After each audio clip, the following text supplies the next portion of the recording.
ಸ್ವತಂತ್ರವಾಗಿ ಸ್ಪರ್ಧೆ ಮಾಡಿದ್ರೆ ಸೋಲ್ತೀವಿ. ಬಿಜೆಪಿ ಸ್ವತಂತ್ರವಾಗಿ ಸ್ಪರ್ಧೆ ಮಾಡಿದ್ರೆ ಸೋಲ್ತೀವಿ ಅನ್ನೋ ಕಾರಣಕ್ಕೋಸ್ಕರ ಇವತ್ತು ಇಬ್ರು ಸೇರಿ ಮೈತ್ರಿಯನ್ನ ಮಾಡಿಕೊಂಡಿದ್ದಾರೆ. ಇದೊಂದು ಅಪವಿತ್ರವಾದಂತ ಮೈತ್ರಿ. ದೇವೇಗೌಡರು ಕಳೆದ ಲೋಕಸಭಾ ಚುನಾವಣಾ ಸಂದರ್ಭದಲ್ಲಿ ಹೇಳಿದ್ರು ಏನಂತ ಅಂದ್ರೆ, ನರೇಂದ್ರ ಮೋದಿ ಅವರು ಮತ್ತೆ ಏನಾದ್ರು ಈ ದೇಶದಲ್ಲಿ ಪ್ರಧಾನಮಂತ್ರಿ ಆದ್ರೆ ನಾನು ಈ ದೇಶನೇ ಬಿಟ್ಟು ಹೋಗ್ಬಿಡ್ತೀನಿ ಅಂತ ಹೇಳಿದ್ರು. ಈ ದೇಶನೇ ಬಿಟ್ಟು ಹೋಗ್ಬಿಡ್ತೀನಿ. ಇನ್ನೂ ಒಂದು ಹೆಜ್ಜೆ ಮುಂದೆ ಹೋಗಿ ಹೇಳಿದ್ರು, ಏನಾದ್ರೂ ಮುಂದಿನ ಜನ್ಮದಲ್ಲಿ ಹುಟ್ಟದಾದ್ರೆ ನಾನು ಮುಸಲ್ಮಾನಾಗಿ ಹುಟ್ಟುತ್ತೇನೆ ಅಂತಕ್ಕಂಥ ಮಾತನ್ನ ಹೇಳಿದ್ರು. ಬಿಜೆಪಿ ಒಂದು ಕೋಮುವಾದಿ ಪಕ್ಷ. ಆ ಪಕ್ಷವನ್ನು ವಾಚಾಮಗೋಚರವಾಗಿ ದೇವೇಗೌಡರು ಬೈದಿದ್ರು. ಮೊನ್ನೆ ಚಿಕ್ಕಬಳ್ಳಾಪುರದಲ್ಲಿ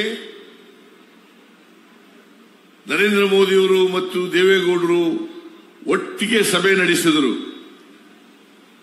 ದೇವೇಗೌಡರು ಹೇಳಿದ್ರು, ಮನಮೋಹನ್ ಸಿಂಗ್ ರವರು ಕೊಟ್ಟಿದ್ದಂತ ಖಾಲಿ ಚೊಂಬು, ಮನಮೋಹನ್ ಸಿಂಗ್ ರವರು ನರೇಂದ್ರ ಮೋದಿ ಅವರಿಗೆ ಬಿಟ್ಟು ಹೋಗಿದ್ದದ್ದು ಖಾಲಿ ಚೊಂಬು. ಈಗ ನರೇಂದ್ರ ಮೋದಿ ಅವರು ಪ್ರಧಾನಮಂತ್ರಿ ಆದಮೇಲೆ ಈ ದೇಶದಲ್ಲಿ ಅಕ್ಷಯ ಪಾತ್ರ ಆಗ್ಬಿಟ್ಟದೆ. ಎಂಥ ಸುಳ್ಳು. ನರೇಂದ್ರ ಮೋದಿ ಅವರು ದೇವೇಗೌಡರು ಏನು ಪೈಪೋಟಿ ಬಿದ್ದವರು, ಒಬ್ಬರಿಗಿಂತ ಜಾಸ್ತಿ ಒಬ್ಬರು ಸುಳ್ಳನ್ನ ಹೇಳಲಿಕ್ಕೆ ಪ್ರಾರಂಭ ಮಾಡಿದ್ರು. ಅದರಿಂದ ಇವತ್ತು ನರೇಂದ್ರ ಮೋದಿ ಅವರು ಬರೀ ಸುಳ್ಳುಗಳನ್ನ ಈ ದೇಶದಲ್ಲಿ ಹೇಳ್ಕೊಂಡು ಕರ್ನಾಟಕದ ಜನರನ್ನ ದಾರಿ ತಪ್ಪಿಸ್ತಕ್ಕಂಥ, ಈ ದೇಶದ ಜನರನ್ನ ದಾರಿ ತಪ್ಪಿಸ್ತಕ್ಕಂಥ ಪ್ರಯತ್ನವನ್ನು ಮಾಡಿದ್ದಾರೆ. ಇವತ್ತು ನಾವು ಬೆಲೆ ಏರಿಕೆಯಿಂದ ಜನರು ತತ್ತರಿಸಿದ್ದಾರೆ ಅನ್ನೋ ಕಾರಣಕ್ಕೋಸ್ಕರ ನಿರುದ್ಯೋಗದ ಸಮಸ್ಯೆಯನ್ನ ಕೇಂದ್ರ ಸರ್ಕಾರದಿಂದ ಬಗೆಹರಿಸಲಿಕ್ಕೆ ಸಾಧ್ಯ ಆಗಲಿಲ್ಲ. ಹಾಗಾಗಿ ನಾವು ಕಳೆದ ಚುನಾವಣೆಯಲ್ಲಿ 5 ಗ್ಯಾರಂಟಿಗಳನ್ನು ಘೋಷಣೆ ಮಾಡಿದ್ದು. ಒಂದು ಶಕ್ತಿ ಯೋಜನೆ, ಎರಡನೇದು ಅನ್ನಭಾಗ್ಯ, ಮೂರನೇದು ಗೃಹ ಜ್ಯೋತಿ, ನಾಲ್ಕನೇದು ಗೃಹಲಕ್ಷ್ಮಿ, ಐದನೇದು ಯುವ ನಿಧಿ. ಇವುಗಳನ್ನು ಘೋಷಣೆ ಮಾಡಿದಾಗ ಕೂತ್ಕೊಳ್ರಮ್ಮ, ಕೂತ್ಕೊಳ್ರಿ.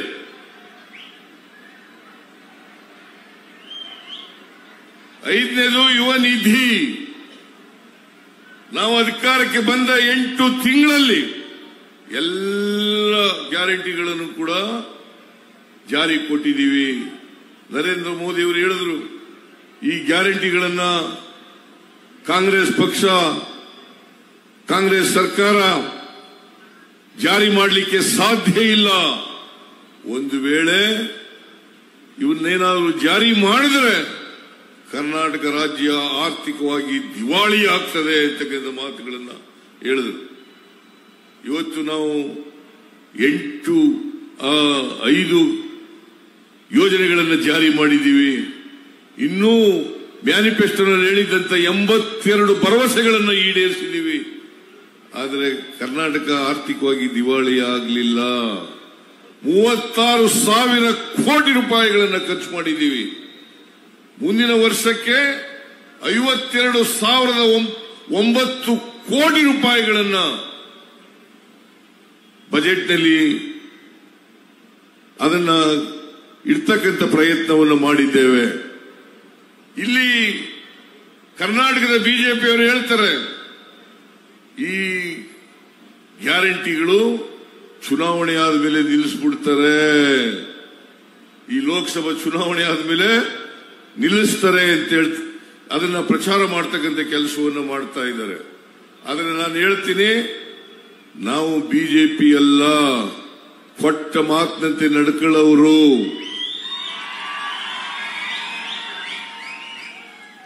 ನಮಗೆ 2028ರವರೆಗೆ ಕರ್ನಾಟಕದ ಜನ ಆಶೀರ್ವಾದ ಮಾಡಿ 136 ಸ್ಥಾನಗಳನ್ನು ಕೊಟ್ಟು ಅಧಿಕಾರದಲ್ಲಿ ಕುಳ್ಳಿಸಿದ್ದಾರೆ.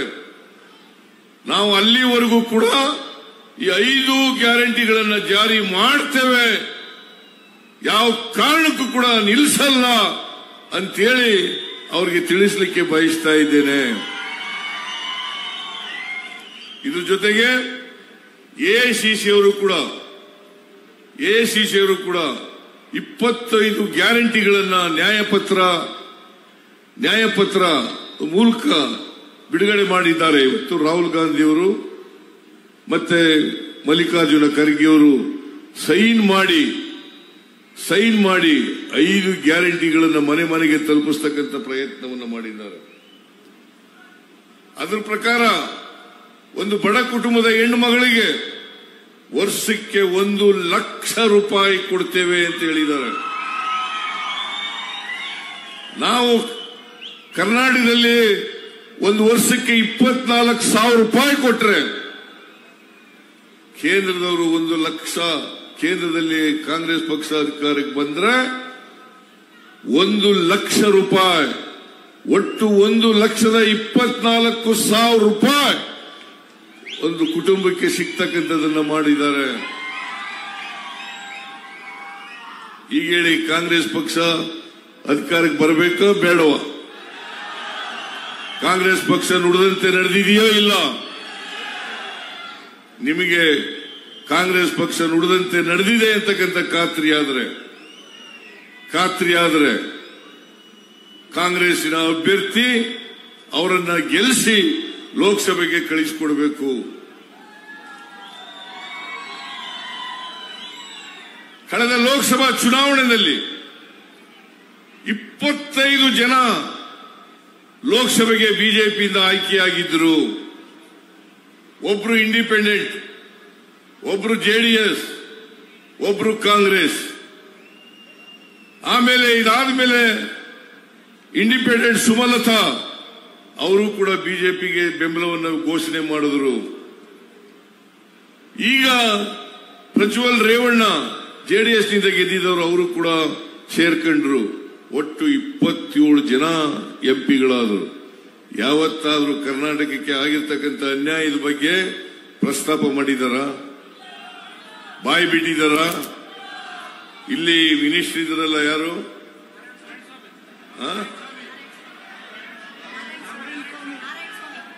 ಇಲ್ಲಿ ಮಿನಿಸ್ಟರ್ ಆಗಿದ್ರಲ್ಲ ಲೋಕಸಭೆಗೆ ಗೆದ್ದು, ನಾರಾಯಣ ಸ್ವಾಮಿ ಯಾವತ್ತಾರು ಬಾಯಿ ಬಿಟ್ಟಿದಾರ?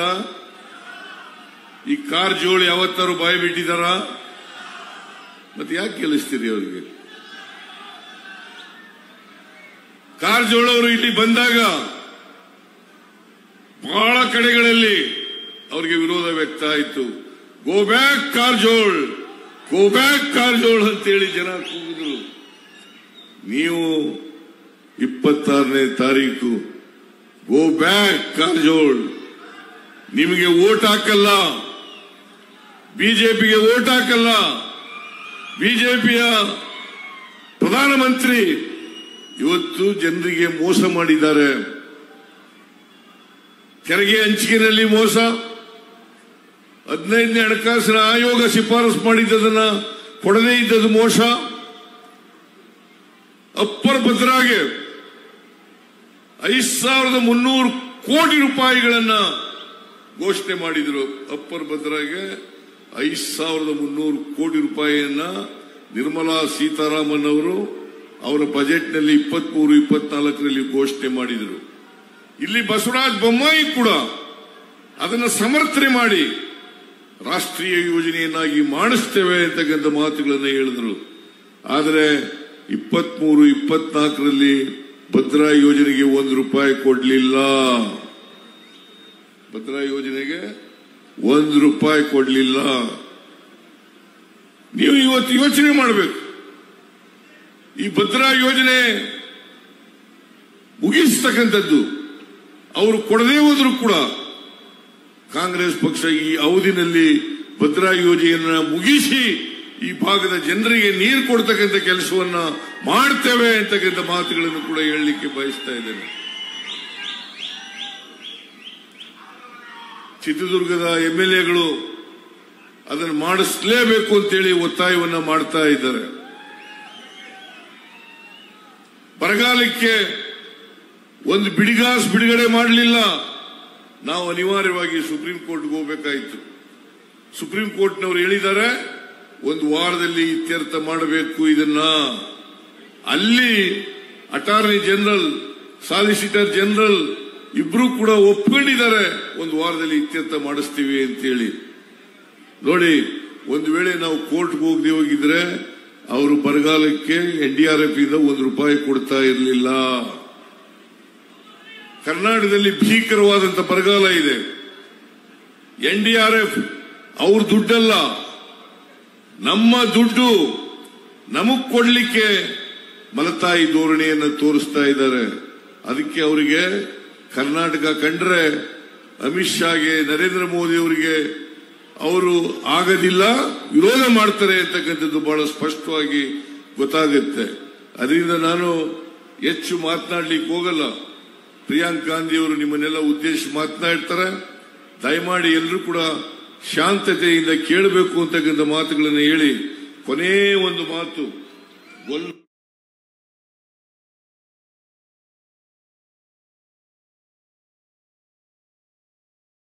ಗೊಲ್ಲರು ಈ ಜಿಲ್ಲೆಯಲ್ಲಿ, ಇಡೀ ರಾಜ್ಯದಲ್ಲಿ ಗೊಲ್ಲರನ್ನ ಎಸ್ಟಿಗೆ ಸೇರಿಸಿ ಅಂತೇಳಿ ನಾನು ಶಿಫಾರಸು ಮಾಡಿದ್ದೆ. ಎಸ್ಟಿಗೆ ಸೇರಿಸಿ ಅಂತೇಳಿ ಶಿಫಾರಸು ಮಾಡಿತ್ತು. ಆದರೆ ಇವತ್ತಿನವರೆಗೆ ಮಾಡಿಲ್ಲ. ಕೇಂದ್ರದಲ್ಲಿ ಕಾಂಗ್ರೆಸ್ ಪಕ್ಷ ಅಧಿಕಾರಕ್ಕೆ ಬಂದ್ರೆ ಅವರನ್ನ ಎಸ್ಟಿಗೆ ಸೇರಿಸಲಿಕ್ಕೆ ಎಲ್ಲ ಪ್ರಯತ್ನಗಳನ್ನು ನಾವು ಮಾಡ್ತೇವೆ ಅಂತಕ್ಕಂಥ ಮಾತುಗಳನ್ನ ಈ ಸಂದರ್ಭದಲ್ಲಿ ಹೇಳಿ ನನ್ನ ಮಾತನ್ನು ಮುಗಿಸ್ತೇನೆ. ನಿಮ್ಮೆಲ್ಲರಿಗೂ ನಮಸ್ಕಾರ. ಜೈ ಹಿಂದ್, ಜೈ ಕರ್ನಾಟಕ, ಜೈ ಕಾಂಗ್ರೆಸ್, ಜೈ ಕಾಂಗ್ರೆಸ್, ಜೈ ಕಾಂಗ್ರೆಸ್.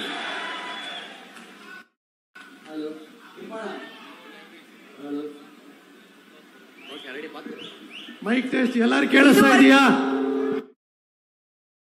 ಓಕೆ. ಇದುವರೆಗೂ ರಾಜಕೀಯ ನಾಯಕರಿಗೆ ಇರಬೇಕಾದ ನೈತಿಕತೆಯ ಬಗ್ಗೆ, ನಮ್ಮ ರಾಜ್ಯಕ್ಕೆ ಕೇಂದ್ರ ಸರ್ಕಾರ ಮಾಡುತ್ತಿರುವ ಅನ್ಯಾಯದ ಬಗ್ಗೆ, ನಮ್ಮ ಕಾಂಗ್ರೆಸ್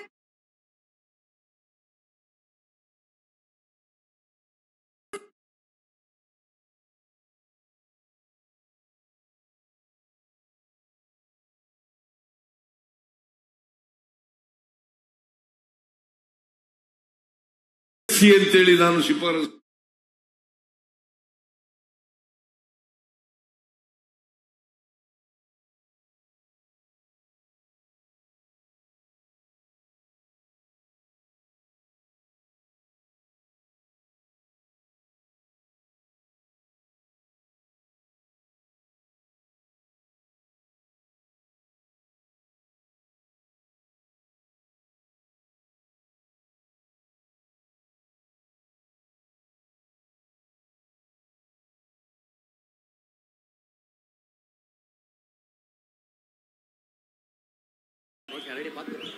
ಮೈಕ್ ಟೆಸ್ಟ್ ಎಲ್ಲರೂ ಕೇಳಿಸ್ತಾ ಇದೆಯಾ?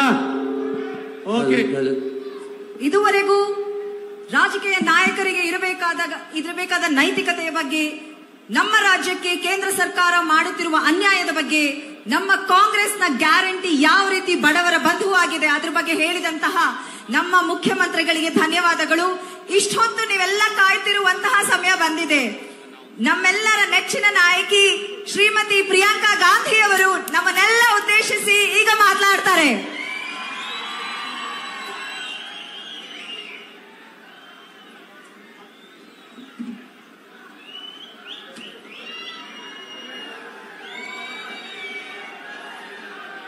ಎಲ್ಲರಿಗೂ ನಮಸ್ಕಾರ. कैसे हैं? बहुत समय से इंतजार कर रहे हैं. ಹೇಗಿದ್ದೀರಿ ಎಲ್ಲರೂ? ಬಹಳ ಹೊತ್ತಿಂದ ನೀವೆಲ್ಲ ಕಾಯ್ತಿದ್ದೀರಿ ಅಂತ ನಂಗೆ ಗೊತ್ತು. श्री सिद्धरमैया जी, श्री रणदीप सिंह सुरजेवाला जी, श्री BK हरिप्रसाद जी, श्री D सुधाकर जी, श्री जयचंद्र जी, श्री अजनेय जी, श्री सलीम अहमद जी, श्री गोपाल कृष्णा जी, श्री गोविंदप्पा जी, श्री रघुमूर्ति जी, श्री वेंकटेश जी, श्री केसी वीरेंद्र जी, श्रीमती पूर्णिमा जी, श्री एम की ताजपीर जी, मंच पर उपस्थित सभी नेतागण, सभी कांग्रेस के पदाधिकारीगण, मेरी प्यारी बहनें, मेरे प्यारे भाई, आप सबका इस सभा में बहुत बहुत स्वागत। ವೇದಿಕೆ ಮೇಲೆ ಉಪಸ್ಥಿತರಿರುವಂತಹ ಎಲ್ಲ ನಾಯಕ ನಾಯಕಿಯರಿಗೆ, ಎಲ್ಲದಕ್ಕಿಂತ ಮುಖ್ಯವಾಗಿ ನನ್ನೆಲ್ಲ ಅಣ್ಣ ತಮ್ಮ ಅಕ್ಕ ತಂಗಿಯರಿಗೆ ಈ ಒಂದು ಕಾರ್ಯಕ್ರಮಕ್ಕೆ ಸ್ವಾಗತ। आप सब दूर दूर से इतनी गर्मी में मेरी बातों को सुनने आए हैं। आज मुझे बहुत गर्व है कि मैं उसी मैदान पे खड़ी हूं जिस मैदान से दशकों पहले मेरी दादी श्रीमती इंदिरा गांधी जी ने आपसे बातचीत की थी। ನೀವೆಲ್ಲ ದೂರ ದೂರದಿಂದ ಈ ಬಿಸಿಲಲ್ಲಿ ಬಂದು ಇಲ್ಲಿ ಕಾಯ್ತಿದ್ದೀರಾ। ನನಗೊಂದು ಹೆಮ್ಮೆಯ ವಿಷಯ ಅಂದ್ರೆ ಹಲವಾರು ದಶಕಗಳಿಂದ ಹಿಂದೆ ನನ್ನ ಅಜ್ಜಿಯಾದ ಶ್ರೀಮತಿ ಇಂದಿರಾ ಗಾಂಧಿ ಅವರು ಇದೇ ವೇದಿಕೆ ಮೇಲೆ ನಿಂತುಕೊಂಡು ನಿಮ್ಮನ್ನೆಲ್ಲ ಉದ್ದೇಶಿಸಿ ಮಾತನಾಡಿದ್ರು।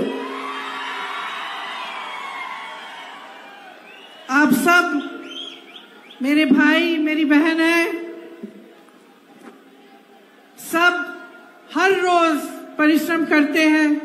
कोई खेती में काम करता है, खेती को उपजाऊ बनाता है, कोई घर पे बच्चों की परवरिश करता है, बच्चों को बड़ा करके शिक्षित करके उनका भविष्य बनाने का काम करती हैं। कोई ऑफिस में काम करता है, कोई श्रमिक है, कोई मजदूरी करता है। सब अपने अपने जीवन में दिन रात परिश्रम करने वाले हैं। ನೀವೆಲ್ಲ ಕಷ್ಟ ಜೀವಿಗಳು। ಕೆಲವರು ಹೊಲದಲ್ಲಿ ಕೆಲಸ ಮಾಡಿದ್ರೆ ಮಕ್ಕಳನ್ನ ಸಾಕ್ತಿದ್ದೀರಿ, ಮಕ್ಕಳನ್ನ ದೊಡ್ಡವ್ರು ಮಾಡಿ ಅವ್ರಿಗೆ ಒಂದು ಒಳ್ಳೆ ಭವಿಷ್ಯವನ್ನ ರೂಪಿಸ್ಕೊಡ್ತಿದ್ದೀರಿ, ಆಫೀಸಲ್ಲಿ ಕೆಲಸ ಮಾಡ್ತೀರಿ, ಮನೆಯಲ್ಲಿ ಕೆಲಸ ಮಾಡ್ತೀರಿ, ನಿಮ್ಮೆಲ್ಲರ ಕಷ್ಟ ಅರ್ಥ ಆಗತ್ತೆ। हो गया? जब आप ये काम करते हैं, घर पे काम करते हैं, अपने बच्चों को बड़ा करते हैं, बच्चों को शिक्षित बनाते हैं, खेती का काम करते हैं, मजदूरी का काम करते हैं, मेरे पुलिस के भाई बहन खड़े हैं, आप अपना काम करते हैं, कोई सरकारी अधिकारी है वो दस्तावेज बनाने का काम करता है, तो आप सोचते हैं कि आप अपना भविष्य बना रहे हैं, अपने बच्चों को मजबूत कर रहे हैं, अपनी खेती को उपजाऊ बना रहे हैं, और ये सही है। लेकिन इसके साथ साथ आप इससे भी एक बहुत बड़ा काम करते हैं, आप इस देश को मजबूत बनाते हैं। ಇಲ್ಲಿ ಎಲ್ಲ ಮನೆಗಳಲ್ಲಿ ಹೊಲಗಳಲ್ಲಿ ಏನ್ ಕೆಲಸ ಮಾಡ್ತೀರಿ, ಮಕ್ಕಳಿಗೆ ಒಂದು ಒಳ್ಳೆ ವಿದ್ಯಾಭ್ಯಾಸ ಕೊಡ್ತೀರಿ, ಅವರ ಭವಿಷ್ಯ ಉಜ್ವಲವಾಗಿರ್ಲಿ ಅಂತ ಕೊಡ್ತೀರಿ। ಇಲ್ಲಿ ಪೊಲೀಸ್ ಅವರಿದ್ದೀರಿ, ಹಲವಾರು ಸರ್ಕಾರಿ ಕೆಲಸದಲ್ಲಿರೋರಿದ್ದೀರಿ, ಪ್ರತಿಯೊಬ್ರು ನಮ್ಮ ನಮ್ಮ ಭವಿಷ್ಯವನ್ನ ರೂಪಿಸ್ಕೋತಾ ಇದ್ದೀವಿ। ಅದೆಲ್ಲದಕ್ಕಿಂತ ಮುಖ್ಯವಾಗಿ ನೀವು ಮತ್ತೊಂದು ಕೆಲಸ ಮಾಡ್ತೀರಾ, ಅದು ನಮ್ಮ ದೇಶವನ್ನ ಬಲಪಡಿಸುವಂತಹ ಕೆಲಸ ನೀವುಗಳು ಪ್ರತಿಯೊಬ್ಬರು ಇಲ್ಲಿ ಮಾಡ್ತಿದ್ದೀರಿ। आप अपने बच्चों को शिक्षित करते हैं, मेहनत से उनको पढ़ाते हैं, तो आप हमारे देश की नई पीढ़ी के भविष्य को मजबूत बनाते हैं। ಮಕ್ಕಳಿಗೆ ಯಾವಾಗ ನೀವು ಒಳ್ಳೆಯ ವಿದ್ಯೆ ಬುದ್ಧಿ ಕೊಡ್ತೀರಿ, ನಮ್ಮ ದೇಶದ ಭವಿಷ್ಯವನ್ನ, ಮುಂದಿನ ಪೀಳಿಗೆಯನ್ನ, ಒಂದು ಉತ್ತಮ ಭವಿಷ್ಯವನ್ನ ದೇಶಕ್ಕೆ ತಯಾರು ಮಾಡಿಸಿರೋದು ನೀವು। आप मजदूरी करके इमारतें बनाते हैं, तो आप देश का निर्माण करते हैं। ನೀವು ಶ್ರಮಪಟ್ಟು ಕಟ್ಟುತ್ತಿರುವ ದೇಶ ಇದು ನಿಮ್ಮ ಶ್ರಮ, ನಿಮ್ಮ ಕಷ್ಟ, ನಿಮ್ಮ ಬೆವರಿಂದ ಕಟ್ಟಿರುವಂತಹ ದೇಶ ಇದು। आप खेती में काम करके खेती करते हैं, तो आप देश के पेट भरते हैं, आप लोगों को खाना दिलवाते हैं। ಹೊಲದಲ್ಲಿ ಕೆಲಸ ಮಾಡಿ ಬೆಳೆ ಬೆರಿತೀರಾ, ದೇಶದ ಪ್ರತಿಯೊಬ್ಬರಿಗೂ ಅನ್ನದಾತರಾಗಿರುವಂತವರು ನೀವು। आपका जीवन संघर्ष का जीवन है, लेकिन आपका जीवन इस देश के निर्माण को करने का जीवन है, और इस देश को आगे बढ़ाने का भी जीवन है। ನಿಮ್ಮೆಲ್ಲರ ಜೀವನ ಒಂದು ಸಂಘರ್ಷವಾದದ್ದು, ಅದರ ಜೊತೆಗೆ ಈ ದೇಶದ ನಿರ್ಮಾಣಕ್ಕಾಗಿ ನಿಮ್ಮೆಲ್ಲರ ಕೊಡುಗೆ ಅನ್ನೋದು ಬಹಳ ದೊಡ್ಡದು। और क्योंकि हमारी तरह आप इस देश को प्यार करते हैं, इस देश के लिए आप अपने जीवन को सुबह से शाम तक जो आप काम करते हैं वो इस देश के लिए आप करते हैं। इसीलिए मैं आज अपने देश के बारे में आप सबसे बात करने के लिए यहाँ आई हूँ। ನೀವಿಲ್ಲಿ ಕಷ್ಟಪಡ್ತಿರೋದು ಈ ದೇಶದ ಮೇಲಿರುವಂತಹ ಪ್ರೀತಿಯಿಂದ, ದೇಶಭಕ್ತಿಯಿಂದ, ನೀವು ದೇಶವನ್ನ ಕಟ್ಟಿರುವಂತಹ ಶ್ರಮ ಏನಿದೆ ಅದಕ್ಕೆ ಈ ವೇದಿಕೆ ಮೂಲಕ ಈ ದೇಶದ ಬಗ್ಗೆ ಈಗ ನಾನು ಮಾತಾಡ್ತೀನಿ। क्योंकि ये देश आपका है, ये देश हमारा है और हमें इस देश की चिंता है। ಈ ದೇಶ ನಿಮ್ದು, ಈ ದೇಶ ನಮ್ಮೆಲ್ಲರದು, ನಮ್ಮೆಲ್ಲರಿಗೂ ದೇಶದ ಬಗ್ಗೆ ಚಿಂತೆ ಇದೆ, ದೇಶದ ಭವಿಷ್ಯದ ಬಗ್ಗೆ ಚಿಂತೆ ಇದೆ। तो हमारे भारत में आज जो हो रहा है उसे गहराई से मैं आपको समझाना चाहती हूँ, आपको बताना चाहती हूँ कि किस तरह की परिस्थितियां पूरे देश भर में बन रही हैं। ಇವತ್ತು ಈ ದೇಶದಲ್ಲಿ ದೇಶಾದ್ಯಂತ ಎಂತಹ ಒಂದು ಪರಿಸ್ಥಿತಿ ಸೃಷ್ಟಿಯಾಗಿದೆ, ನಮ್ಮ ದೇಶದಲ್ಲಿ ಏನೇನ್ ಅನ್ಯಾಯಗಳು ನಡೀತಿದೆ ಅದರ ಬಗ್ಗೆ ನಾನೀಗ ಮಾತಾಡಬೇಕು ಅನ್ಕೊಂಡಿದ್ದೀನಿ। आज देश में दो अलग सच्चाइयां हैं।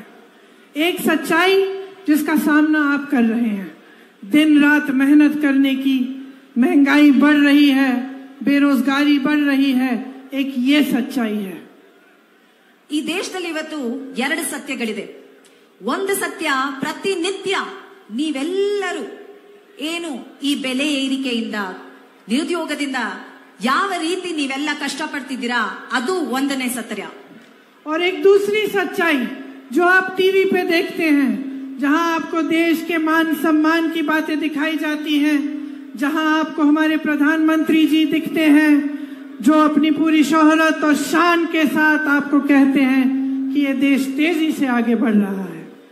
ಮತ್ತೊಂದು ಸತ್ಯ, ನೀವೆಲ್ಲ ಮಾಧ್ಯಮದಲ್ಲಿ ಏನ್ ನೋಡ್ತಿದ್ದೀರಾ ಅದು ದೇಶದ ಬಗ್ಗೆ, ದೇಶದ ವೈಭೋಗದ ಬಗ್ಗೆ ಮಾತಾಡ್ತಾರೆ ಪ್ರಧಾನಮಂತ್ರಿಗಳು, ಅದು ಬರೀ ಮಾಧ್ಯಮದ ಸತ್ಯ ಮಾತ್ರ। आज हमारे देश में सबसे ज्यादा बेरोजगारी है 45 सालों से। ಇವತ್ತು ನಮ್ಮ ದೇಶದಲ್ಲಿ 45 ವರ್ಷದಲ್ಲಿ ಇಲ್ಲದಂತಹ ನಿರುದ್ಯೋಗ, ಅಷ್ಟು 45 ವರ್ಷದವರೆಗೆ, ಕಳೆದ 45 ವರ್ಷದಲ್ಲಿ ಈ ವರ್ಷನೇ ಈ ಮಟ್ಟಕ್ಕೆ ನಮ್ಮ ದೇಶದಲ್ಲಿ ನಿರುದ್ಯೋಗ ಇರೋದು। हमारे 70 करोड़ भाई बहन आज बेरोजगार हैं। 70 ಕೋಟಿ ನಮ್ಮ ಅಣ್ಣ ತಮ್ಮ ಅಕ್ಕ ತಂಗಿಯರು ಇವತ್ತು ನಮ್ಮ ದೇಶದಲ್ಲಿ ನಿರುದ್ಯೋಗಿಗಳಾಗಿದ್ದಾರೆ। केंद्र में 30 लाख पद खाली पड़े हैं। ಕೇಂದ್ರ ಸರ್ಕಾರದಲ್ಲಿ 30 ಲಕ್ಷ ಸರ್ಕಾರಿ ಕೆಲಸಗಳು ಖಾಲಿ ಬಿದ್ದಿವೆ। आपसे बहुत बड़े बड़े वादे किए गए कि 2 करोड़ नौकरियां बनेंगी, सबको रोजगार मिलेगा, खेती से कमाई दुगनी होगी, लेकिन वो वादे पूरे नहीं हुए।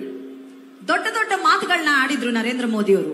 ವರ್ಷಕ್ಕೆ 2 ಕೋಟಿ ಕೆಲಸ ಕೊಡ್ತೀವಿ, ಎಲ್ಲರಿಗೂ ಕೆಲಸ ಸಿಗುತ್ತೆ, ರೈತರ ಆದಾಯ ದುಪ್ಪಟ್ಟು